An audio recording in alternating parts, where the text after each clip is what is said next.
Sir দেখা যায় অনেক বড় একটা সেগমেন্টাল যদি নার্ভ লস হয় সেক্ষেত্রে সেই নার্ভকে অনেক সময় বাদ দিতে হয়।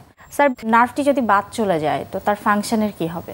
আমাদের হ্যান্ড ফাংশন ফিরে আনার জন্য বা ওই লিম্বের ফাংশন ফিরে আনার জন্য আমরা টেন্ডন ট্রান্সফার করতে পারি। আচ্ছা, টেন্ডন ট্রান্সফার মানে হচ্ছে যে আমি এই পাশের টেন্ডন তো ইনঅ্যাক্টিভ হয়ে গেছে, সব যেহেতু নার্ভ নাই ও সব প্যারালাইজড হয়ে গেছে, তাহলে ওই টেন্ডন ওই মাসেলকে আমরা বাদ দিয়ে আমরা সামনে থেকে কিছু লেস ইম্পর্টেন্ট মাসেল আছে, সবগুলাই ইম্পর্টেন্ট, কিন্তু আমার হ্যান্ডের এই ফাংশন ঠিক রেখেও আমরা কিছু মাসেল নিতে পারি।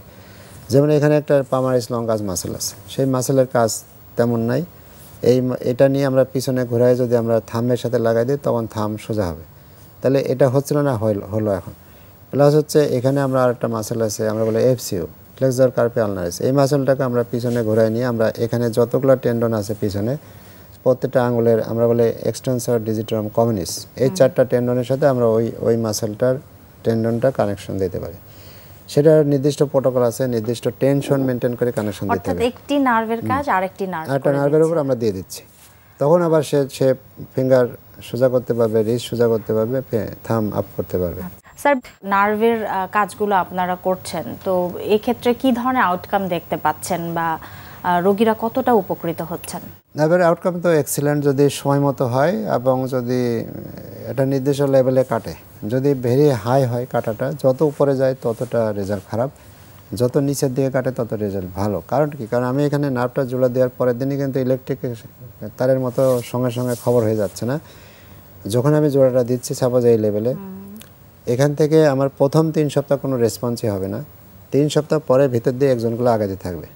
আমি যদি প্রপারলি অ্যালাইন করতে পারি এবং যদি সময় মতো করতে পারি, যত দ্রুত করা যায় নার্ভ ইঞ্জুরিতে তত ভালো। সবচেয়ে ভালো টাইম হচ্ছে আফটার ইঞ্জুরি 2 উইকস।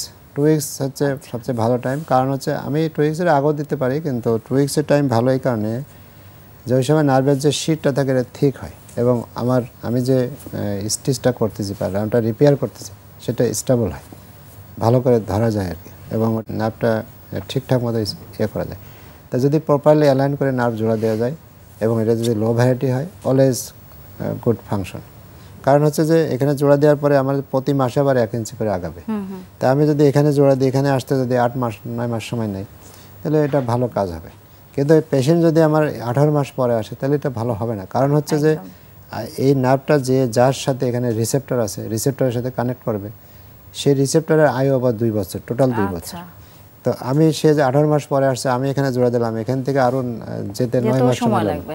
তা 9 আর ওই যে 18 মাস যোগ করে যদি 24-এর বেশি হয়ে যায় তাহলে কাজ হবে না। ওই জন্য টাইমটা খুব ভ্যালুয়েবল। স্যার আমাদের অনুষ্ঠানের একটি নিয়মিত সেগমেন্ট হচ্ছে আমরা বিভিন্ন খাদ্যের পুষ্টি গুণাগুণ আমাদের দর্শকদের দেখিয়ে থাকি, সেটি এখন দেখে আসবো।